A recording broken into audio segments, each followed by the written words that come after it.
이 시계 어디서 났니? 제이는 해맑게 웃으며 대답했습니다. 아, 이거요? 우리 아빠 거예요. 오래전에 주우셨대요. 명희의 심장이 덜컥 내려앉고 손발이 떨리기 시작했습니다. 주었다고? 그 시계는 명희가 실종된 아들에게 주었던 하나뿐인 가족의 유산이었습니다. 사연 듣기 전 구독, 좋아요, 그리고 어디서 보고 계신지 댓글로 남겨주세요. 지하철 9호선 환승통로에 울려 퍼지는 작은 종소리. 놀랍게도 지하철에서 시계를 고치는 15살 제이입니다. 제이는 작은 돗자리 위에 앉아 고장난 시계들을 정성스럽게 고치고 있었습니다. 그의 앞에는 삐뚤빼뚤 손글씨로 쓴 팻말이 놓여 있었습니다. 시계 5,000원에 고쳐드립니다. 제이는 지나가는 사람들에게 조심스럽게 말을 걸었지만 대부분의 사람들은 바쁘다는 핑계로 그냥 무시하고 지나쳤습니다. 가끔 호기심에 발걸음을 멈추는 분들이 계셨지만 실제로 시계를 맡기는 사람은 많지 않았습니다. 제이는 매일 학교가 끝나면 이곳에 와서 시계를 고칩니다. 아픈 아버지의 병원비를 벌기 위해서였습니다. 15살 소년이 감당하기엔 너무나 무거운 짐이었지만 제이는 포기하지 않았습니다. 그 작은 손에 든 정밀 드라이버로 시계 뒷면을 고치자 멈춰있던 시계들이 다시 틱톡 소리를 내며 움직이기 시작했습니다. 환승 통로를 지나다니는 사람들은 대부분 바쁘다는 핑계로 제이를 외면했지만 제이는 실망하지 않고 씩씩하게 자리를 지켰습니다. 그의 작은 어깨 위에 무거운 짐이 보였지만 그 눈빛만은 맑고 총명했습니다. 어김없이 하루 종일 앉아 있어도 한 푼도 벌지 못하는 그날은 특별한 손님이 찾아올 예정이었습니다. 제이도 그 누구도 예상하지 못한 운명적인 만남이 기다리고 있었던 것입니다. 환승 통로에는 평소와 다른 분위기가 감돌았습니다. 정장을 입은 비서진들을 대동한 한 여성이 나타났기 때문입니다. 바로 대한그룹의 회장 장명희였습니다. 58세의 명희는 한국 기업에서 손꼽히는 최고의 여성 기업인이었습니다. 가난한 집안에서 태어나 맨손으로 일어서서 거대한 기업을 일궈낸 그녀의 성공. 스토리는 이미 전설이 되어 있었습니다. 언론에서는 그녀를 철의 여인, 불굴의 경영자라고 불렀습니다. 하지만 그 화려한 성공 뒤에는 20년간 지속된 깊은 상처가 숨어 있었습니다. 명희가 비서진과 함께 환승 통로를 지나가던 중 우연히 제이의 작업대가 눈에 들어왔습니다. 요즘 같은 세상에 시계를 고치는 아이라니 신기하다는 생각이었습니다.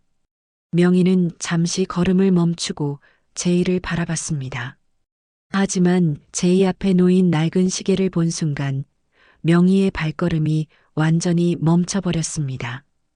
그녀의 얼굴에서 혈색이 사라졌고 손이 미세하게 떨리기 시작했습니다. 비서들은 회장의 갑작스러운 변화를 알아차렸지만 무슨 일인지 이해할 수 없었습니다. 그 시계는 20년 전 집을 나가 사라진 자신의 아들 호진이 차고 있던 것이었습니다. 아버지에게서 물려받은 가족의 유일한 유산이자 세대를 이어온 소중한 시계였습니다. 뒷면에는 호진의 할아버지가 새겨준 문구가 있었습니다. H.J에게 가족을 잊지 말아라. 명희는 20년간 아들을 찾기 위해 모든 수단을 동원했습니다. 사설 탐정 사무소에 수억 원을 지불하며 전국을 수소문했고 실종자 찾기 전단을 수만 장 뿌렸습니다. 신문과 방송에 실종 공고를 냈고 인터넷 카페와 SNS까지 동원했지만 아무런 소식이 없었습니다. 시간이 지날수록 절망은 깊어졌고 성공한 기업인으로서의 화려함 뒤에는 늘 공허함이 자리하고 있었습니다. 그런데 지금 바로 그 시계가 지하철 한복판에 있었던 것입니다. 명희의 심장은 격렬하게 뛰기 시작했습니다. 혹시 정말 혹시 이것이 아들의 흔적일까? 20년간 찾아 헤맨 아들의 흔적이 이런 곳에 있을 줄은 꿈에도 몰랐습니다. 충격을 먹은 명희는 떨리는 다리로 제이에게 다가갔습니다. 비서들은 뒤에서 상황을 지켜보며 긴장하고 있었습니다. 회장님의 이상한 행동을 이해할 수 없었지만 무언가 중대한 일이 벌어지고 있다는 것만은 느낄 수 있었습니다. 이 시계 어디서 났니? 제이는 해맑게 웃으며 대답했습니다. 아, 이거요. 우리 아빠 거예요. 오래전에 주우셨대요. 명희의 심장이 덜컥 내려앉았습니다. 주었다고? 그 시계는 명희에게 있어서 유일한 가족의 흔적이었는데 말입니다. 명희는 더 자세히 알아보고 싶었지만 너무 급하게 물어보면 아이가 놀랄 것 같아 조심스럽게 접근했습니다. 아빠가 제일 아끼시는 거예요. 가끔 이 시계 보고 우시기도 하세요. 제이의 순진한 말이 명희의 가슴을 찔렀습니다. 명희는 온몸이 떨렸습니다. 정말 혹시 이 아이의 아버지가 나의 아들일까? 하지만 감히 상상하기조차 무서웠습니다. 20년간 품어온 희망이 또다시 무너질까봐 두려웠습니다. 명희는 제이를 더 자세히 관찰했습니다. 아이의 눈매가 어딘지 익숙했습니다. 호진을 닮은 것 같기도 하고 아니면 자신의 착각일 수도 있었습니다. 하지만 그 시계만큼은 분명했습니다. 절대 착각할 수 없는 가족의 유산이었습니다. 내 아버지 혹시 지금 어디 계시니? 제이는 잠시 망설이더니 저희 아빠는 집에 계세요. 몸이 좀 아프시거든요. 명희는 그 말을 듣고 심장이 쿵 내려앉았습니다. 20년간 찾아 헤맨 아들인데 아프다니 라는 생각에 현기증이 나며 쓰러지려는 찰나 제이가 명희의 손을 잡아주었습니다. 너무 떨려서 손을 제대로 잡기도 힘들었습니다. 제이는 명희의 표정을 보며 걱정스러워했습니다. 할머니, 괜찮으세요? 얼굴이 너무 하얗게 되셨어요. 할머니라는 말에 명희의 눈에서 눈물이 흘렀습니다. 혹시 이 아이가 자신의 손자일 수도 있다는 생각이 머릿속을 스쳤습니다. 그 순간 명희는 결심했습니다. 진실이 무엇이든 확인해야겠다고 말입니다. 명희는 제이가 장사가 끝나는 시간까지 차 안에서 하루 종일 기다리며 지켜보았습니다. 해가 질 무렵 지하철 출구에서 제이가 걸어 나왔습니다. 비서들이 동행하려 했지만 명희는 혼자 가겠다고 했습니다. 이 순간만큼은 기업인 장명희가 아닌 아들을 잃은 한 어머니로서 가고 싶었습니다.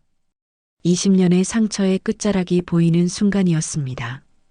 제이는 지하철역 근처의 낡은 주택가로 향했습니다. 명희가 제이의 뒤를 숨죽이며 밟는 동안 명희의 마음은 복잡했습니다. 기대와 불안이 교차했습니다. 20년간 기다려온 순간이 정말 올 수 있을까? 아니면 또 다른 실망이 기다리고 있을까? 제이를 쫓아가다 보니 오래된 반지하 방이 나왔습니다. 건물은 낡았고 페인트는 여기저기 벗겨져 있었습니다.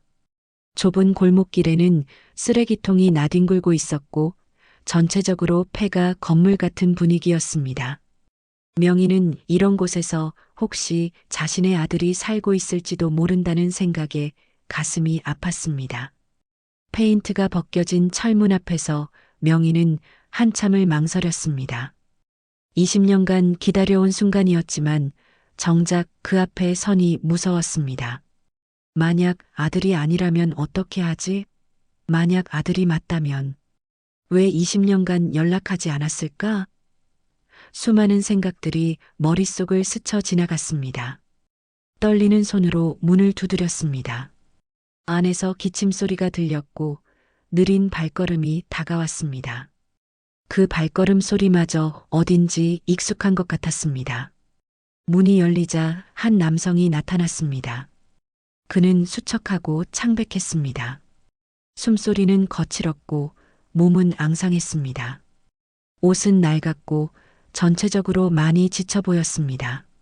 하지만 명희는 그 얼굴을 보는 순간 알 수 있었습니다. 20년이라는 세월이 많은 것을 바꿔놓았지만 어머니의 눈은 속일 수 없었습니다. 호진이니? 남자는 천천히 고개를 들었습니다. 그리고 명희의 얼굴을 본 순간 그의 크게 놀라며 말문이 막혔습니다. 그리고 곧이어 눈에서 눈물이 흘렀습니다. 어머니? 그 한 단어와 함께 20년의 시간이 무너져 내렸습니다. 명희는 주저앉아 오열했습니다. 그동안 참아왔던 모든 감정이 한꺼번에 터져 나왔습니다. 호진도 어머니를 끌어안으며 울었습니다. 20년간 억눌러왔던 그리움과 미안함이 눈물로 흘러나왔습니다. 서로 감싸 안으며 한참을 운 뒤 호진은 힘겹게 입을 열었습니다. 20년간 말하지 못했던 진실을 털어놓기 시작했습니다. 그의 목소리는 약했지만 진실했습니다. 아버지가 돌아가시고 회사가 휘청거렸을 때 저는 아무것도 할 수가 없었어요. 어머니한테도 동생한테도 짐만 될 것 같았어요. 명희는 고개를 저었습니다. 그때의 상황이 떠올랐습니다. 남편이 갑작스럽게 세상을 떠나고 사업이 기울어져 모든 것을 잃을 위기에 처했던 때였습니다. 빚더미에 앉은 상황에서 가족들은 모두 절망에 빠져 있었습니다. 호진은 20살의 어린 나이에 모든 것을 짊어지려다가 더 큰 빚을 지게 되었던 것이었습니다. 호진은 계속해서 자신의 이야기를 했습니다. 자신이 있으면 어머니와 동생에게 더 큰 피해가 될 것 같아서 떠났다고 했습니다. 그리고 무엇보다 무서웠다고 했습니다. 다시 돌아가면 자신이 용서를 받을 수 있을까 하는 두려움 때문이었습니다. 그래서 떠났어요. 제가 없으면 어머니와 동생이 더 편할 거라고 생각했어요. 그리고 무서웠어요. 다시 돌아가면 제가 용서를 받을 수 있을까 해서요. 명희는 흐느끼며 머리를 흔들었습니다. 이것아, 엄마가 널 어떻게 버리겠니? 너 하나 때문에 내가 20년을 버텼는데. 호진은 그동안 어떻게 살았는지 조금씩 이야기했습니다. 처음엔 공사장에서 막노동을 했고 밤에는 야간 경비 일을 했다고 합니다. 나중에는 우연한 기회에 시계 수리 기술을 배워 작은 가게를 운영했다고 했습니다. 하지만 몇 년 전부터 몸이 점점 나빠지면서 가게를 접을 수밖에 없었고 지금은 제이와 함께 하루하루를 버티고 있다고 했습니다. 호진의 이야기를 들으며 명희는 가슴이 찢어질 것 같았습니다. 자신이 성공가도를 달리며 화려한 삶을 살고 있을 때 아들은 이런 어려운 환경에서 혼자 버티고 있었던 것입니다. 제이는 정말 착한 아이예요. 아픈 나를 위해서 어린 나이에 혼자 돈을 벌려고 해요. 호진의 목소리에 미안함이 섞여 있었습니다. 명희는 그제야 제이가 왜 지하철에서 시계를 고치고 있었는지 이해할 수 있었습니다. 그 어린 손자가 아픈 아버지를 위해 혼자 모든 것을 감당하고 있었던 것입니다. 그렇게 명희와 호진은 서로의 마음을 나누며 잃어버린 세월을 조금이나마 회복할 수 있는 기회를 찾았습니다. 엄마, 제가 어릴 때 자주 갔던 놀이공원 기억하세요? 그곳에서 함께 놀았던 날들이 너무 그리워요. 호진이 말하자 명희는 흐뭇한 미소를 지었습니다. 그럼 너와 함께한 그 시간들은 내 인생 중에 가장 행복한 순간들이었단다. 명희는 따뜻한 목소리로 대답했습니다. 이런 시간이 다시 오다니 지금 죽어도 여한이 없어. 그들은 함께 가족의 추억을 나누며 웃고 울었습니다.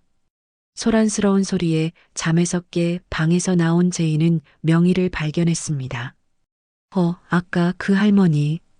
호진은 제이에게도 자신의 이야기를 들려주었고 제이는 아버지의 이야기를 들으며 오열했습니다. 그들은 더욱 깊은 애정을 느끼게 되었습니다. 아빠, 할머니와 함께 할 수 있어서 정말 행복해요. 제이가 환하게 웃으며 말했습니다. 나도 제이와 함께 할 수 있어서 정말 기뻐. 호진이 제이를 바라보며 미소 지었습니다. 이제 우리는 함께 할 수 있어. 그들은 명희의 집으로 가서 함께 저녁을 먹으며 행복한 시간을 보냈습니다. 명희는 호진과 제이가 서로 얼마나 소중한 존재인지 다시금 깨닫게 되었습니다. 가족이란 이렇게 서로의 마음을 나누며 함께하는 것임을 다시 느꼈습니다. 시간이 지나면서 명희와 제이는 점점 더 가까워졌습니다. 할머니랑 아빠랑 놀이공원도 가고 싶고 매일매일 함께 밥 먹고 싶어요.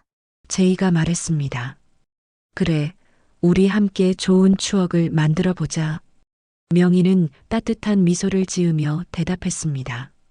이렇게 서로 행복한 시간을 보내며 그들은 과거의 슬픔을 뒤로하고 새로운 나날들로 채워나갔습니다. 재회 이후 다시금 원래 시간 속으로 돌아갈 수 있게 된 것이었습니다. 하지만 하늘이 무심하게도 그 행복은 마치 지나가는 바람 같은 것이었습니다. 무리한 회사 경영은 명희의 몸에 큰 부담을 주고 있었습니다. 그동안 쌓인 피로와 스트레스, 그리고 갑작스러운 몸의 충격이 한꺼번에 몰려왔습니다. 갑자기 명희가 가슴을 부여잡고 쓰러졌습니다. 어머니! 호진이 비명을 질렀지만 몸이 약한 그로서는 어머니를 제대로 부축할 수도 없었습니다. 다행히 명희의 비서들이 함께 상주하고 있었습니다. 그들은 회장이 걱정되어 멀리서 지켜보고 있었던 것입니다. 비서들은 즉시 구급차를 부르고 명희를 병원으로 이송했습니다. 호진과 제이도 함께 병원으로 향했습니다. 구급차 안에서 명희는 의식을 잃은 채로 있었고 의료진들은 분주하게 응급처치를 했습니다. 병원에 도착한 후 명희는 곧바로 응급실로 이송되었습니다. 호진과 제이는 응급실 밖에서 초조하게 기다렸습니다. 제이는 처음 만난 할머니가 쓰러지신 것에 큰 충격을 받았고 호진은 20년 만에 만난 어머니를 다시 잃을까봐 두려워했습니다. 몇 시간 후 응급실에서 나온 의사의 말은 충격적이었습니다. 심장 기능과 간 기능의 급성 악화입니다. 회장님께서는 이미 간경화 말기 단계에 계셨습니다. 명희는 그동안 너무 무리해왔던 것입니다. 사업 스트레스와 아들을 잃은 상실감, 그리고 끊임없는 과로가 그녀의 몸을 망가뜨렸습니다. 성공한 기업인의 화려한 모습 뒤에 숨겨진 상처들이 이제야 드러난 것입니다. 당장 간 이식이 필요합니다. 적합한 기증자를 찾지 못하시면 의사는 말을 잇지 못했습니다. 제이는 넋이 나가 울부짖었습니다. 할머니 돌아가시면 안 돼요. 아직 우리 함께 해야 할 시간이 많단 말이에요. 호진은 벌떡 일어나며 외쳤습니다. 제 간을 검사해 주세요. 의사들은 호진의 상태를 보고 걱정스러워했습니다. 그 자신도 매우 쇠약한 상태였기 때문입니다. 하지만 호진은 포기하지 않았습니다. 20년간 못다한 효도를 이제라도 하고 싶었습니다. 명희가 혼수 상태에 빠진 가운데 의료진은 호진의 간 적합성 검사를 진행했습니다. 동시에 확실한 친자 관계 확인을 위한 유전자 검사도 함께 이루어졌습니다. 병원 측에서는 혹시 모를 상황에 대비해 정확한 혈연 관계를 확인하고 싶어 했습니다. 검사 결과를 기다리는 동안 호진과 제이는 중환자실 앞에서 밤을 새웠습니다.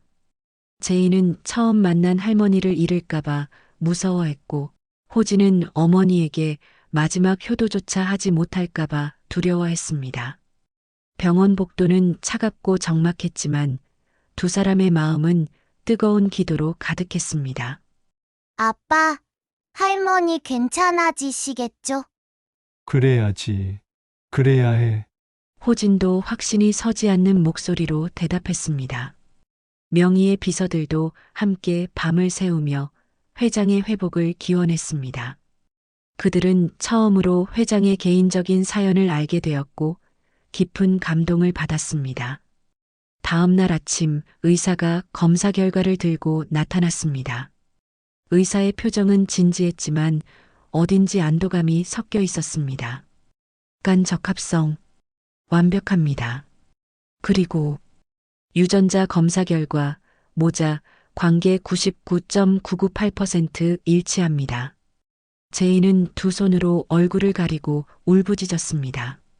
아빠, 할머니가 진짜 우리 가족이셨어. 호진은 떨리는 목소리로 말했습니다. 그래. 진짜 내 할머니야. 내가 20년 동안 찾지 못한 내 어머니야. 과학이 증명한 혈연관계였지만 사실 그들은 이미 마음으로 알고 있었습니다. 제이가 명희를 처음 봤을 때 느꼈던 친근함, 명희가 제이를 보며 느꼈던 사랑, 그리고 호진과 명희가 서로를 알아본 순간의 감정들이 모두 진실이었던 것입니다. 하지만 기쁨도 잠시, 명희의 상태는 계속 악화되고 있었습니다. 시간이 많지 않았습니다. 의료진은 하루라도 빨리 수술을 진행해야 한다고 했습니다. 의사는 호진을 따로 불러 솔직하게 말했습니다. 호진의 몸 상태로는 수술 자체가 매우 위험할 수 있다는 것이었습니다. 최악의 경우 두 사람 모두를 잃을 수도 있다는 경고였습니다. 환자분 몸도 매우 쇠약하십니다. 수술이 위험할 수 있습니다. 최악의 경우. 하지만 호진은 고개를 저었습니다. 저는 이미 오래 버티기 힘들어요. 하지만 어머니는 살아계셔야 해요. 호진은 자신의 상황을 정확히 알고 있었습니다.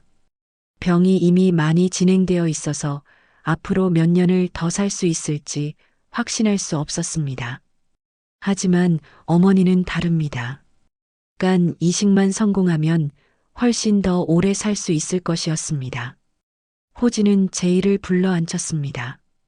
아이에게 상황을 설명하고 이해를 구해야 했습니다. 제이야, 아빠가 할머니께 간을 이식해 드려야 해.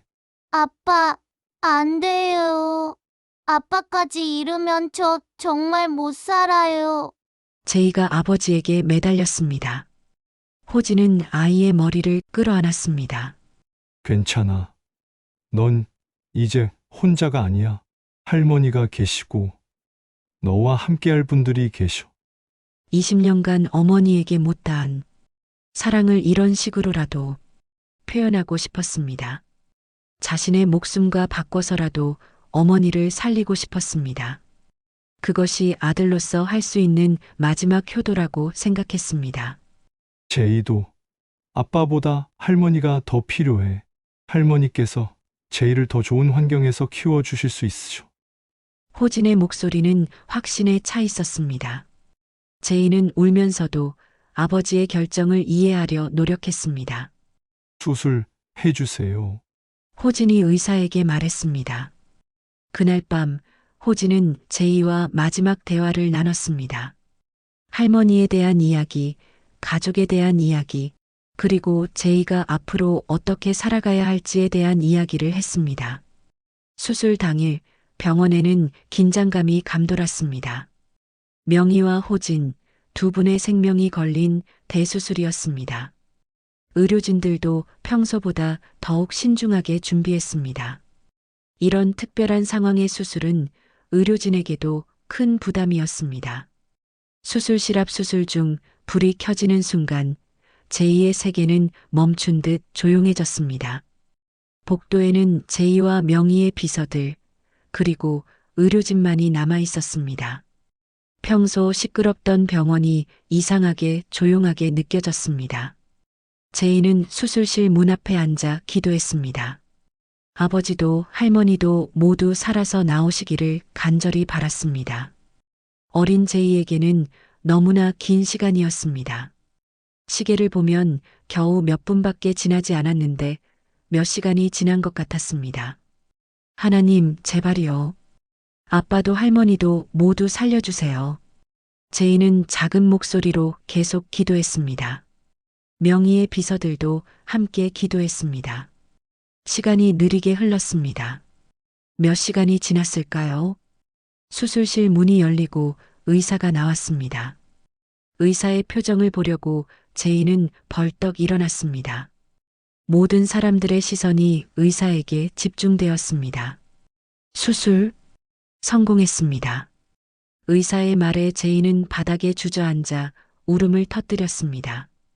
비서들도 안도의 한숨을 쉬었습니다. 두 분 다 위험한 고비는 넘기셨습니다.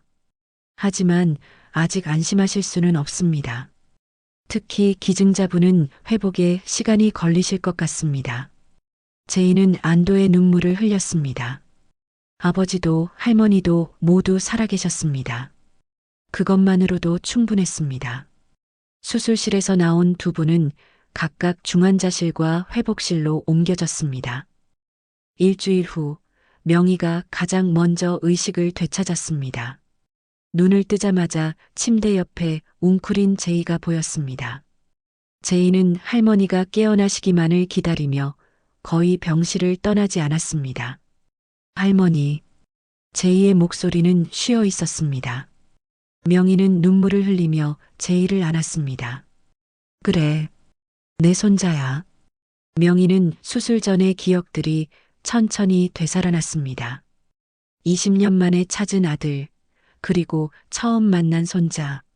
모든 것이 꿈 같았지만 현실이었습니다. 자신의 몸에 아들의 간이 들어있다는 사실이 믿어지지 않았습니다. 호진이는 어떻게 되었니? 아버지도 깨어나셨어요. 지금 회복실에 계세요. 제이의 대답에 명희는 안도했습니다. 며칠 후 호진도 의식을 되찾았습니다. 수술로 인해 몸은 더 약해졌지만 표정만큼은 편안했습니다. 20년간 짊어지고 있던 죄책감과 그리움을 내려놓을 수 있었기 때문입니다. 명희가 휠체어를 타고 호진의 병실을 찾았습니다. 두 사람은 서로의 손을 잡고 미소 지었습니다. 말이 필요 없었습니다. 20년간의 공백이 한순간에 메워지는 것 같았습니다. 바보야, 왜 이제 왔니? 어머니, 이제라도 뵈서 다행입니다. 호진의 미소는 20년 전 그 청년의 모습 그대로였습니다. 제이는 두 분을 번갈아 보며 행복해했습니다. 이제 정말로 가족이 되었다는 실감이 났습니다. 명희는 호진과 제이에게 앞으로의 계획을 이야기했습니다. 더 좋은 집으로 이사하고 호진의 치료에 최선을 다하고 제이를 좋은 학교에 보내겠다고 했습니다. 하지만 무엇보다 중요한 것은 이제 세 사람이 함께 한다는 것이었습니다. 몇 달 후 명희의 집에는 제이의 웃음소리가 매일 울렸습니다. 큰 집으로 이사한 후 제이는 더 이상 지하철에서 시계를 고치지 않았습니다. 대신 좋은 학교에 다니며 친구들과 어울렸습니다. 제이는 이제 평범한 아이처럼 공부하고 놀고 꿈을 키워나갈 수 있게 되었습니다. 호진은 천천히 회복되고 있었습니다. 수술 후 몸은 약해졌지만 정신적으로는 훨씬 건강해졌습니다. 어머니와 아들 곁에서 하루하루를 소중히 여기며 살았습니다. 때로는 제이와 함께 시계를 고치기도 했습니다. 이제는 취미로 즐거움으로 하는 일이었습니다. 명희도 건강을 되찾았습니다. 간 이식 수술이 성공한 후 몸 상태가 많이 좋아졌습니다. 무엇보다 20년간 잃어버렸던 가족을 되찾은 기쁨이 그녀에게 새로운 활력을 주었습니다. 회사 일도 예전보다 여유롭게 처리하며 가족과 함께하는 시간을 늘렸습니다. 어느 날 저녁, 세 사람은 식탁에 둘러앉아 저녁을 먹고 있었습니다. 식탁 가운데에는 그 낡은 시계가 놓여 있었습니다. 20년간 가족을 이어준 소중한 유산이었습니다. 이제 그 시계는 단순한 물건이 아니라 가족의 역사이자 사랑의 상징이 되었습니다. 할머니, 이 시계 정말 신기해요. 아버지가 고쳐주신 후로 한 번도 멈추지 않았어요. 명희는 시계를 바라보며 미소 지었습니다. 그래, 이제 우리 가족의 시간도 다시 흐르기 시작했구나. 20년간 멈춰 있던 시간이 이제야 다시 움직이네요. 그 시계는 오랜 시간 멈춰 있던 흔적 그대로였지만 오늘도 규칙적으로 움직이고 있었습니다. 마치 이 가족의 새로운 시작을 알리는 것처럼 말입니다. 20년간 멈춰 있던 가족의 시간이 마침내 다시 흐르기 시작한 것입니다.